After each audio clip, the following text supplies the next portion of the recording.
Hi, and welcome to video 2 in our series of tutorials for learning to use your WHM. Now, one of the first things that you'll need to do is set up some packages. So, as I said, explained in the first one, you have the full menu here, but like I also showed you, I personally myself prefer the method of just using the auto search. And it comes up packages. You can add a package. One of the first, choose a package name. Now, if this is going to be for personal hosting, i.e. just only your domain names, the package name can be anything. If you're going to be doing reselling, I very highly suggest that you use a common name that your users would recognize, something like general or basic, or a name that would actually go along with your hosting company. So for the purpose of the tutorial, we're going to call this the basic package. You have your disk quota in megabytes, and we'll just give them a gig of space to begin with. Monthly bandwidth. Now this is the total bandwidth usage. This is in and out, which means FTP is also figured into it.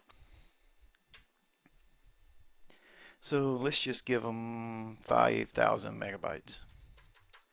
Now, please note this doesn't mean that this is going to be 5 gigs. For it to be 5 gigs, it would actually be 5 times 1024. Maximum FTP accounts. One usually suffices because you only have one username. Now, if you're going to have developers working on your site, of course you'd want to do 2 and make them their own FTP account. Maximum email accounts, let's just do a 10. Email list, your maximum databases.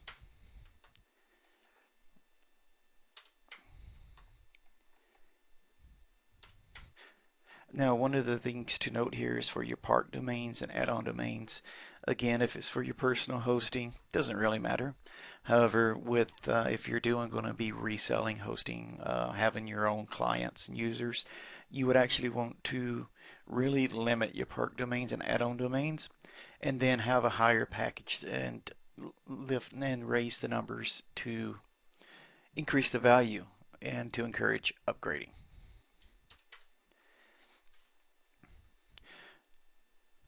Here with the maximum percentage of failed or deferred messages to own a domain may send.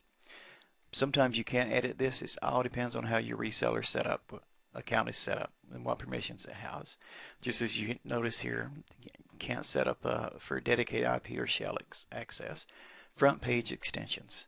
These are really obsolete, and I highly recommend not enabling them. The cPanel theme. Generally, it's going to be X3. That's the most current one that comes with cPanel. Now on this server, it's my own hosting company, my own personal server, and I love the look and the feel of clean panel.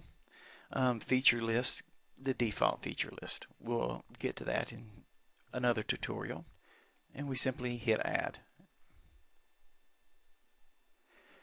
We get the successful message. It's created. Now what happens if you made a mistake or misspelled the package name or whatever?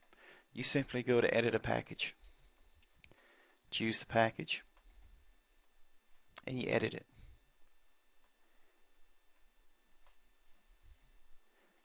You don't want to use this package anymore, you can delete this one.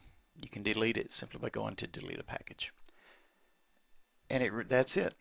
It really is that simple to add, edit, and delete a package in your WHM.